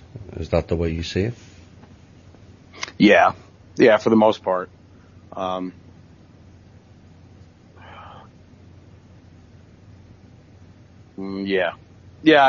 would say that was it. I just needed to escape and move further down the food chain, and I just didn't want to deal with people anymore. I didn't trust people, and at that point in time, I could see, after the second near-death experience, while I was sobering up, it became easier for me to read people and to read their true intentions, whether it was part of the psychosis of recovery or something that happened to me during the near-death experiences.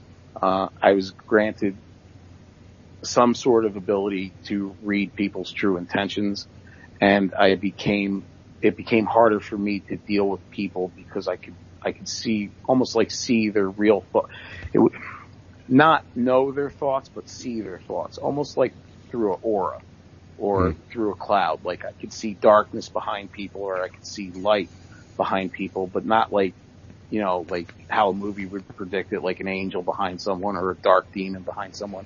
It was more of a gray or a light gray kind of cloud that enveloped them. And I still have this, and it's gotten more intense over the years. But so in essence, wow. Go ahead. In essence, then you are living your own They Live movie. Yeah, pretty much. That's basically once you start seeing those things or sensing or feeling those things. It's always difficult to put into words what it is. It just is. In essence, the movie They Live, suddenly everyone looks different. And right. It's almost like a journey of discovery. It's another layer of learning of whether that's real or not. And we have constant battles for people of the same ilk like ourselves. There's that constant battle of what's real and what's not, what's normal and what's not. Well, the reality is that everything is real, and there's no such thing as normal. Right. There is no normal, not at all. No. And at that point in time, I just knew I needed to not work with anyone anymore, and I needed to work by myself, and I didn't want to own another mechanic shop and deal with customers or any of that stuff, because it was the people that were bad were so bad that they stunk. Yeah. Like literally, I could smell something that was disgusting, and that's another thing that got enhanced. My auditory and olfactory senses were enhanced greatly after the near-death experiences. I can smell stuff like my dogs smell stuff, like a mile away. Not literally a mile away, but if I walk in the house because I have such an aversion to newspaper, and there's a newspaper in the house, I automatically know as soon as I walk in because I can catch a whiff of it. And, I live in a pretty big house. It's just nuts. Yeah. So I became a truck driver. I was doing my own thing. And I was trying to hide from people. And I had another horrible experience where I was injured in a tractor trailer accident, but I wasn't driving. I was getting out of my truck, and another truck driver clipped the front end of my tractor while he was maneuvering for a parking space and knocked me off of it. And I hurt the shoulder that was actually hurt previously, and another prior injury from football and motocross accident on my knee, and I was stuck in the terminal working for my trucking company as a safety supervisor with someone that's not concerned with their own safety. So that's what I was doing in recovery after I was injured, and I met Elisa. She came in for a job at the terminal I was working at, and her and I have never been apart. Basically, we've never been apart for the last 14 years. That's good. So, we're probably going to go into another music break. I've never heard this song before in my life. Perhaps you can describe it. All right. Well, Bitching Camaro and the Dead Milkman.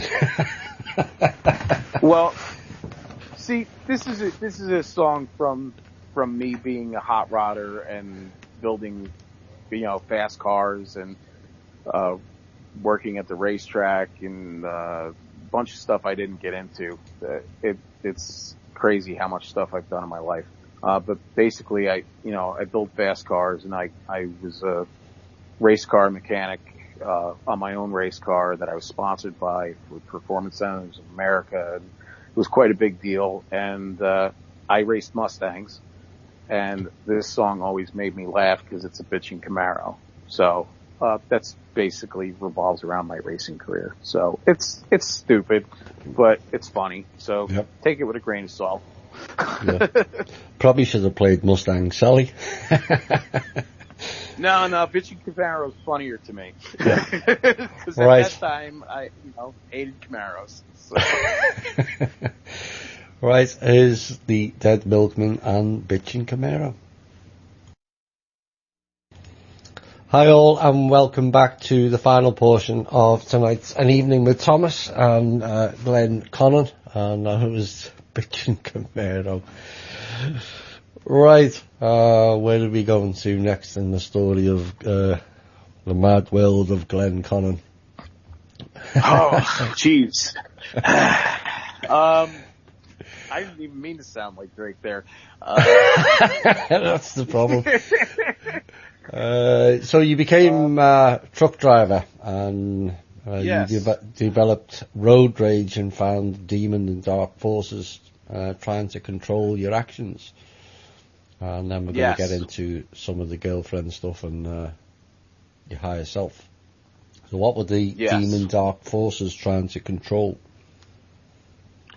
Well, I started driving truck, and I didn't have an outlet for my anger and my rage, and we didn't touch on it before, but during those times when I was DJing and other nefarious things were going on, I was also very active in being violent towards collecting money and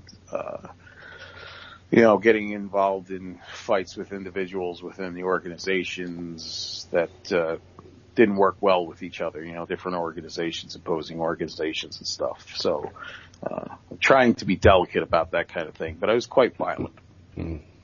And even it was just a lifestyle, and with knowing all the martial arts and everything, I was not a very nice person back then. And moving out here and trying to escape that and overcoming all the addictions that I had, being a truck driver made it very easy for me to continue cleaning up my life in regards to sobriety, because it forced me to not drink and to not do anything else, because you're random drug tested all the time. And, it was a safety blanket for me to pull over myself and protect myself from myself. Yeah. And during that course of time, while I was trying to get happier and better, I kept encountering a lot of, road rage, individuals, not myself seeking them, but, you drive a truck that's governed at 63 miles an hour. People tend to get upset if you try to pass another truck that's doing 61 miles an hour in the fast lane. It takes a while. And I had to keep going, do my own thing, so people would get upset, get angry, and jam on their brakes in front of an 80,000-pound tractor trailer and expect me not to hit them.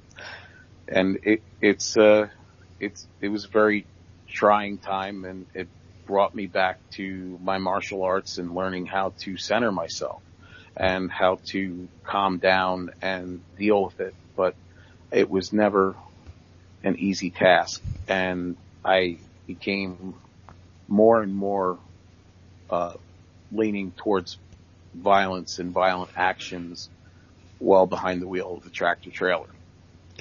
And it was difficult, but I made myself be the better person and try to be calm and cool and collected. It was kind of like training wheels for my awakening. And I had that accident where I was shook out of the truck, and was working at the terminal as a safety supervisor, and I met this woman, Elisa. Yeah. And long story short, we hit it off. I eventually got to the point where I could drive again, and Elisa at that point had a relapse. She has multiple sclerosis, and at that point she had a relapse with a truck that we'd given her 2 or 3 weeks prior to go out on the road. And my terminal manager says, I'm going to have to fire her if we can't find this truck. And normally the process is if you don't respond to your dispatchers and you don't respond to driver supervisor and all that stuff, and you have the truck and disappear for 2 weeks, that you're automatically fired. Yeah. And that basically you're blackballed in the trucking industry. Well, I had met Lisa prior to that, and we were hitting it off and being friendly, and we planned on driving the truck together. So at that point, I wasn't quite ready to go back out on the road, but I got my doctor to sign off, and I went down and I recovered her truck and found out that she had a relapse with MS, and she was having difficulty taking care of herself and moving around and stuff like that. So I signed onto that truck, which basically cleared her. I kind of rescued her in that situation and took responsibility for the truck myself and started driving solo and kept her with me in the truck until she was better. And then we started driving team.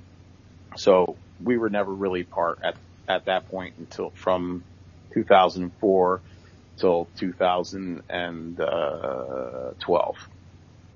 We had never separated. So driving truck with her, we were in Virginia or Tennessee one night, and she, us driving together, she knows my whole life story up to this point. And, we were sleeping one night, and she was trying to wake me up, and she said I was having a bad dream.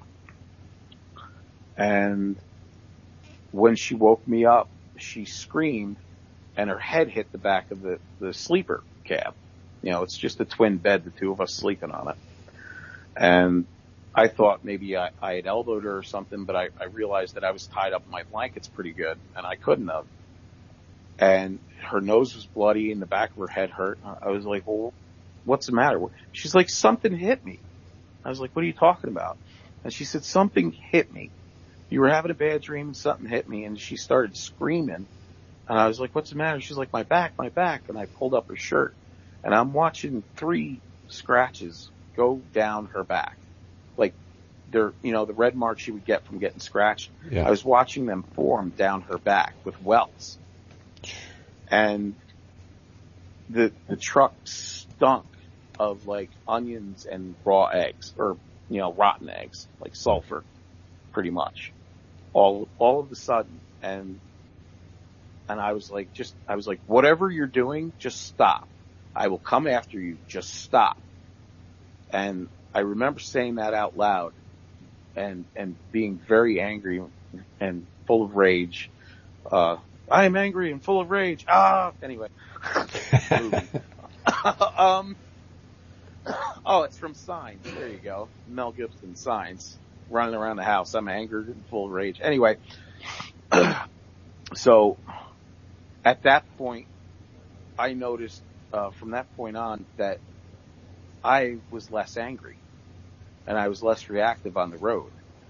And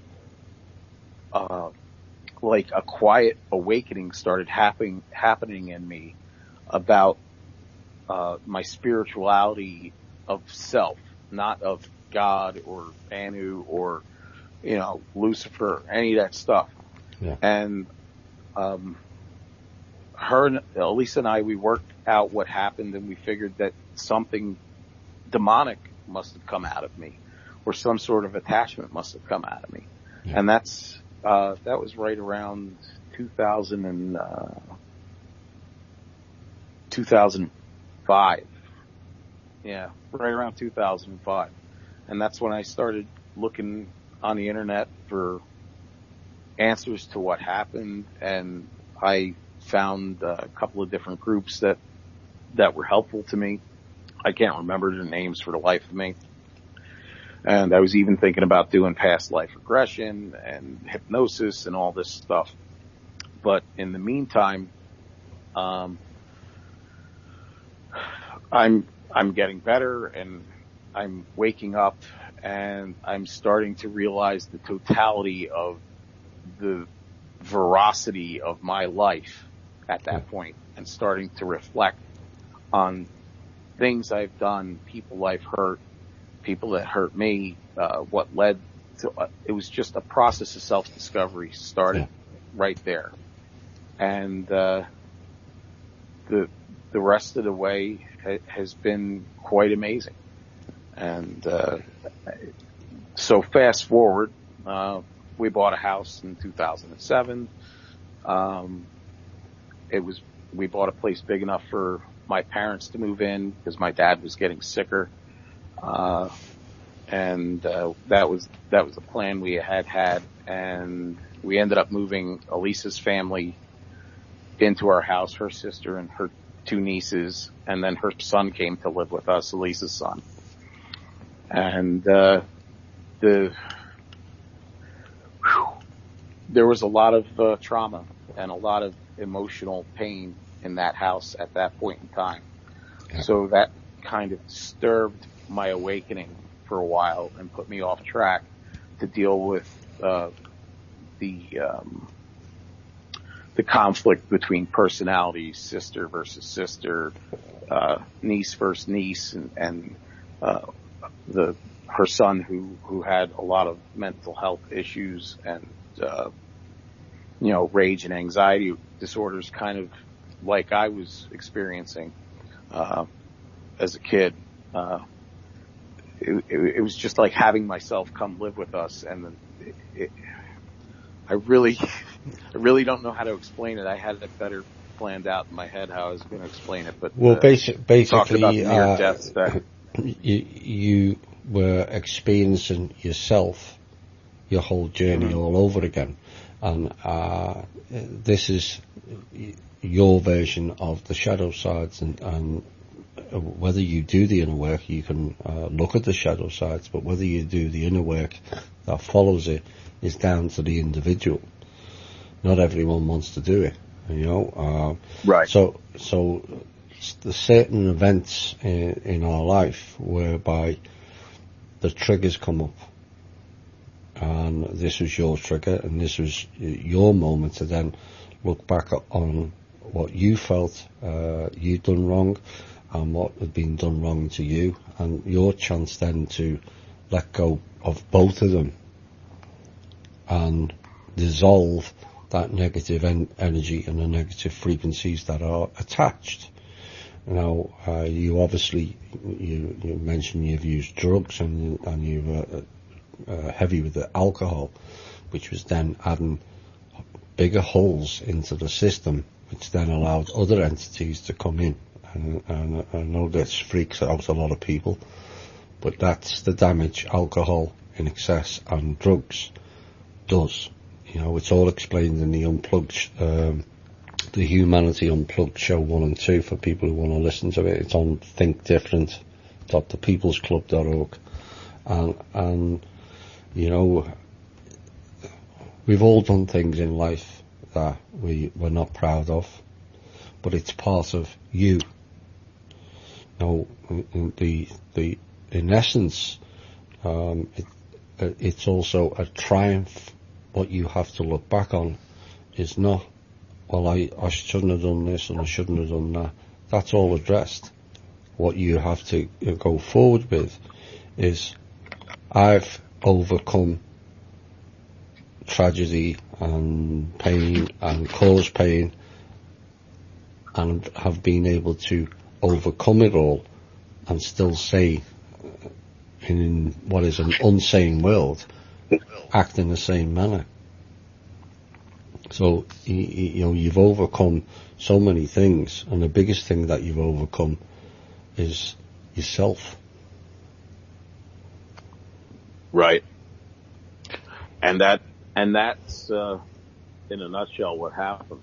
But the issues that happened at the house with moving the family in disrailed me and pulled me off the task of healing and finding my inner self and finding peace and calm. And I think that was, you know, an intentional sidetrack that needed to happen in order to accelerate my desire to find inner peace and to start doing my shadow work, which at that point I didn't know what shadow work was. Yeah. So that whole situation basically imploded. Elisa and I went our separate ways. I ended up throwing her sister out a couple of weeks after Christmas, unfortunately, because I couldn't take what was going on. I'm not going to get into details about that. You know, people know how family is, and that's how family is from time to time. And Elisa and I both ended up losing our jobs to medical disqualification in 2010, right around Thanksgiving. This was about 6 months before the crap hit the fan at the house with the family and everything. And I was diagnosed with a lot of medical issues that were hard to deal with. And long story short, that contributed to the disintegration of the situation in that house. So we ended up going separate ways around 2000 and it would be the end of 2011, around Christmas. I had to leave the house, and I came to where my mother's living in Binghamton here, and I helped her and my father because my father was very ill at that point in time, and he ended up passing in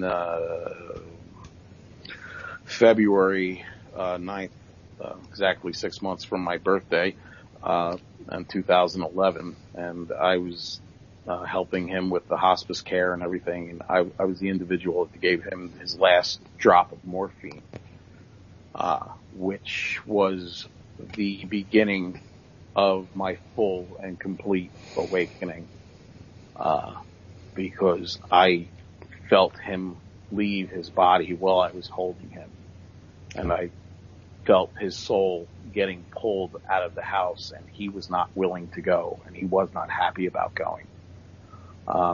Although he was looking forward to finding peace, I don't think peace came and got him. I think it was something else. And that is when I went full bore in trying to figure out what happened to my father. Why was I able to feel this? And I need to get control of whatever has been controlling me. Yeah. And that began the path of self-discovery. And that's shortly thereafter is when I found the show with Drake and Wilcock. Yeah. As a side note, I know you're involved in dogs, and we'll talk a bit more about that soon. But at which point in your life, how long ago did the dogs come into your life? The dogs have always been a part of my life. Golden Retrievers became part of my life, I guess, right around 2000 and... Nope, that would be 1998. I bought a Golden Retriever puppy for another woman I was dating. And it was both when we were addicted and using. And she was not able to take care of the dog. And she gave it away to an individual that further neglected the animal. And I went to get it from that person's house and recovered her. And she was loaded with ticks and had cuts and scrapes all over her body and had been trying to escape the fence she was in. And I basically took that dog back, and she was my best friend and my father's best friend for the rest of her life, which was 13 years. And the other dogs happened to come along around 2010 after we were disqualified from driving. Yeah. And I said, well, if we're going to be disqualified from driving, then our dream's coming true sooner because we're going to breed dogs. So, and you do realize that they came to help you. Yes. Amber, my That's first the point I was retriever, trying to make. Yeah, she saved my life. I lived for her. And, I said I wanted to live for my father, I wanted to live mother and all that stuff, but when it comes down to it, in regards to the dogs, I didn't want to leave her. Yeah. And, yeah. So, you kind of, as to change the subject a bit, things are a bit easier. You jumped into the never-ending rabbit hole called the alternative media. Yes, I did. How did it make you feel then, and how does it make you feel now? Back then, it made me feel confused, anxious, and basically wondering what was truth, what was BS, and why David Wilcock looked like a little girly boy. No, that's terrible. I'm sorry, I couldn't help myself. There was a lot of opposing beliefs and opposing ideas, and there was a lot of ideas that seemed good to me, and I was really lost. I come from a family of people that can sense things and have a monicum of ESP, and I started to talk to my sister and some of my friends that were aware of that, and they taught me to understand my inner guidance and to trust myself and know myself, and that process started, and it was like another doorway that opened up. But this one wasn't scary. And the longer I worked at trying to understand consciousness and trying to understand the point of existence, I would continually come back to myself and ask myself these questions. And I remember hearing the show with Drake and Wilcock, and I went down that rabbit hole, and I had already been listening to the Ancient Alien shows and X-Files my whole life, and I couldn't get enough of Ancient Aliens because I was like, that's my truth. That's what they're hiding from us. And I knew it. And this is the problem with the world, that nobody realizes this is the truth. And I would research more and more of that on the internet. And I became very educated about it. And then I discovered you on Drake's show. And I liked what you were saying, and I understood what you were saying, and you didn't speak in circles and going backwards and reverse and drifting down the course of knowledge. And met some of the people that were really awesome on TV and talked with a lot of them, and they helped me to a degree. And then when Truth, Honor, Integrity came together, that's pretty much when my consciousness started coming together. And starting to know my inner self and higher self, and the work Chloe's done with the shadow work and all the documents that she's put out. And I remember the first time that I was actually meditated and had an astral projection, and I typed on the page about my experience, and that when I was coming out of the experience, that I was having trouble coming back into my body.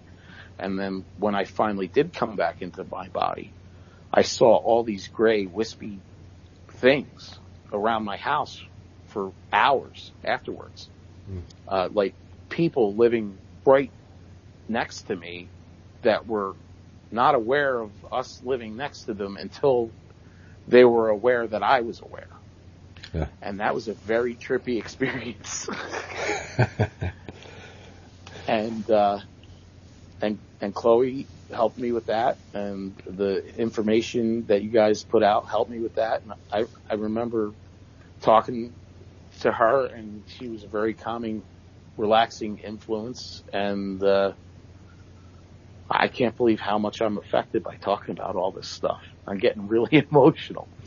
No, it's good because, like I say, these shows are about emptying out the baggage. You've gone through a whole heap of your own lifestyle and your baggage that you've dealt with to a certain degree. Maybe today you've dealt with it permanently. Once you come off this show and think, oh my God, I've said all this and I've said all that, I'm letting it go now. It's gone. It doesn't have to become an emotional attachment anymore. It doesn't have to become an emotional trauma anymore. It's gone, and this is why we do these shows, because everyone has similar stories, different traumas and different abuses and whatnot, and experiences, and they've held on to them and held on to them and held on to them.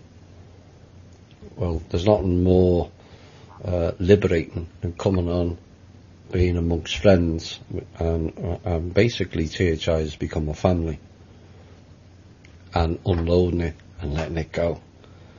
And that's the essence of THI, regardless of all the intel and the Q&A and the op-ed pieces and this and that. The essence of it is getting people to be themselves, because for too long we've wore not only the mask of illusion, the same as everybody else, for too long we've wore the voice of silence. Everything is in there. We'll be frightened to speak, and if you did, you got the rolled eyes or the ridicule. That has to stop, and the only way to do that is to speak it. Yeah. And that you've done. Warts and all, it doesn't matter. None of us have been angels all our lives. You know, there's no one on the planet that's been all good. It's not possible. It's all about the balance. And what you've done is you've taken a very poor situation, both in terms of lifestyle, in terms of what your actions, recognised them, and turned it all around. And I've gone from harming to helping. And that's the micro to the macro.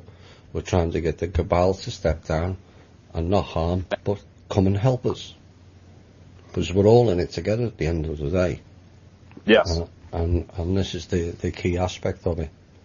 So you kind of discovered your higher self, and that has obviously takes a bit of getting used to, because sometimes it talks through you. Is that something that you...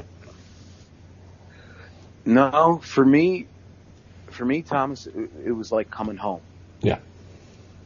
It was the hole that I tried to fill with material things, with pride, with ego, with money, girls. That's the hole that I've been trying to plug inside of me. Yeah. Is coming home to my higher self. And since that first shaky experience when I saw those little gray things floating around my house, coming back into my body, it has been a wonderful journey ever since. And I've helped tons of people around me. Yeah. I've trying to work things out with Lisa and I. We're back together, trying to help Mom get her house sold so we can all go our separate ways. But in the meantime, I'm trying to help my mom let go of a lot of the same issues I had ingrained in me with she's on the dark side of the force, my friend. But, you know, she had it ingrained in her from youth. And, anyway, so I'm trying to help all of them move through all this stuff. And every day I'm discovering more and more joy in my own being. And that's thanks to everybody on this journey with us through THI, Cosmic Voice, even David Wilcock. Heaven forbid. It's all been it's all been an important part of my journey. And in saying that, the last 2 years, I have developed amazing skills and abilities in the dream time, and even more amazing interpersonal skills and abilities to heal people in my immediate family and immediate friends from their hurt and their trauma, and help them move on and let go and do the shadow work.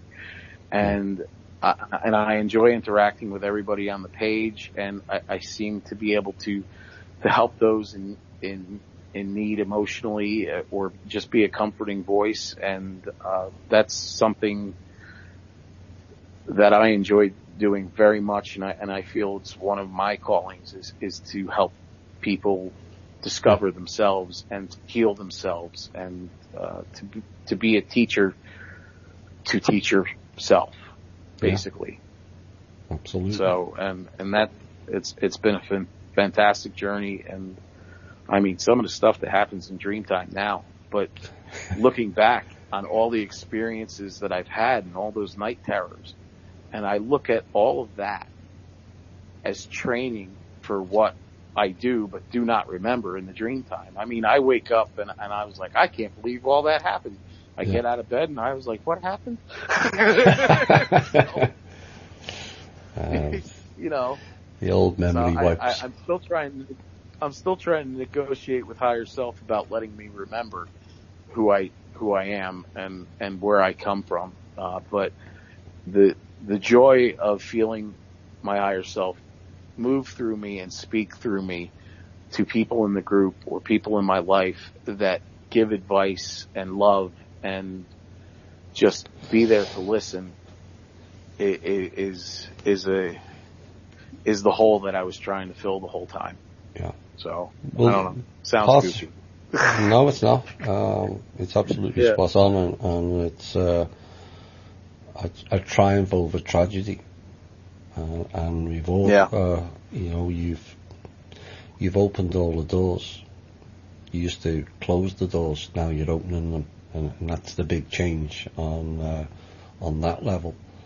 You know, but some of the with regards to the things of remembering, once you go out, time ceases to play out the way it does in the waking time. And you could be gone hundreds of years during one night's sleep. How are you going to remember all that on top of the memory you already have? You know, the problem is the brain only has so much RAM, and some have got more RAM than others, but the brain only has so much RAM. Well, you can't include when you are multi-dimensional, so you are operating in many different planes at the same time. You can't all centralize the one memory, and that's why when you have to go out and you have to play the other role of you, is sometimes it has to stay there. You know, there's times when I remember certain meetings that go on, but I don't come back with the knowledge of it. I know I went there and I know I came out, but the knowledge that's in there, maybe it has to stay on that plane, because if it comes into the waking, then it can be manipulated and used against you. So, you know, there might be plans going on to fix, let's just say, deal with a certain underground bunker. Well, if I come back with that memory of what's going on and somebody then tunes into my frequency, they're going to download everything, and there's the plan gone. So there's elements of that. There's elements of that of non-memory also. That makes sense. Okay. Yeah, that makes a lot of sense. Anything else you'd like to add? Oh, I don't know. There's tons of crap that happened, but you know, that I think that unbelievable story I just told is good enough, and we can leave it at that. So, I don't know. It you know, talking about it is. I don't think I've ever told that whole story in one clip. Yeah. Well, yeah, that's before. your So, that's your release. A lot left out, but we hit all. You know, and it's important after the show that you take time to process it and let go of some of the bits that still stick. You'll know which ones they are, and yes, and then you go forward with a much cleaner vessel than you had so many years ago, and that's basically what we're all doing, is cleaning out the traumas, cleaning out the guilt, cleaning out the shame. We've all done things, like I said, that we regret in life. We've hurt people, but whether it be deliberately or inadvertently, it doesn't make any difference to the person that you hurt. And it's been an extraordinary journey, and I'm glad you came on and enlightened us all with it. And I wish you every success going forward. I think you have found your calling, and it's up to you how far you want to go with it. You know, there are things coming up that will enhance everybody's hopes and dreams of going forward, and where the overall aspect of the foundation and releasing the funds is about helping each other. It's not about the money trappings. You've heard what happened to Glenn when he had money trappings, and how it all quickly goes badly, you know, and luckily that he's still here. So I think you're going to get opportunities that will come to you going forward, where you can really fulfill your destiny of helping people and moving on. Of course, as you're helping people, wonderful. You're also helping yourself. You know, that's why Chloe does all those documents. In essence, it's helping her as well. You know, because we all have our latent issues to deal with. Chloe's trying to get me over one of mine, which is I'm too nice. And she said, Too nice. I have to be tougher with people. But, you know, Yes. people make mistakes. You know, there's members in the group who've been booted 4 or 5 times and you let them back in and you let themselves down again. You know, I'm not responsible for their behaviour. They're responsible for their own, but we all have bad days. But some people do tend to play on that tolerance level. And she says, you know, you've got to be a bit more tougher. So, but I'd sooner be too nice than too nasty. So it's finding a balance, I suppose, at the end of the day. Yes. Well, I stopped posting all those pictures about my puppies, so there you go. I did right. Well, as long as it wasn't cats, to me. Yes, no, I won't. You didn't get into that program. I'm very sorry. Yes, I have much the same feeling. Yeah. Anything that poops in a box and walks on my countertop. But I always remember when I was really young, my granddad, and of course they used to have really giant pans then, that were about a foot deep, making soup. It used to be the way back then, and the cat, me nan had a cat, and the cat went along the counter and was at its head in the soup bowl. It was just you know, licking up the top. So my granddad come in, and I'd just come out of the yard. I was playing soccer in the yard, and that bloody cat. And he got hold of the cat's head and in it went into the soup. You want soup? You know, have some soup. And people go, oh, that's really cruel. Well, it shouldn't have been eaten at dinner, you know. That was my first memory of cats. My granddad, he didn't particularly like that cat either. Perhaps it runs in sorry families. To all you cat lovers. Yeah, Thomas is cruel to cats. We've got him on something. Right. Oh, no.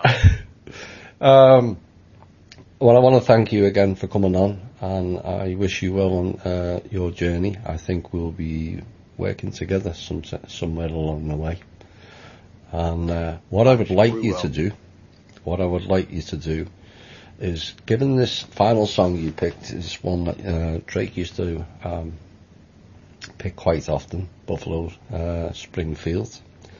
I'd like you to introduce it in Drake and say goodnight.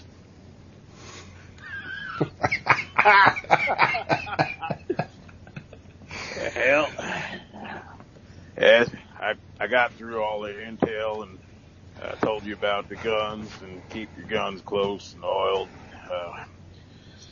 Yeah, there's something outside my door and they're coming for me. They're coming to get me in the blue ball. Anyway, I think we've had enough for tonight, folks. And, Walter, look, there's deer outside my yard. I wish I had you on speaker. You could, on the video, you could see him. Look, can you see him out the yard? I guess not. Anyway, I'm looking out the window, seeing what's going around, and I want you to keep your head on a swivel, watch your six, and everybody watch what's coming round. This is Buffalo Springfield. I love you, THI.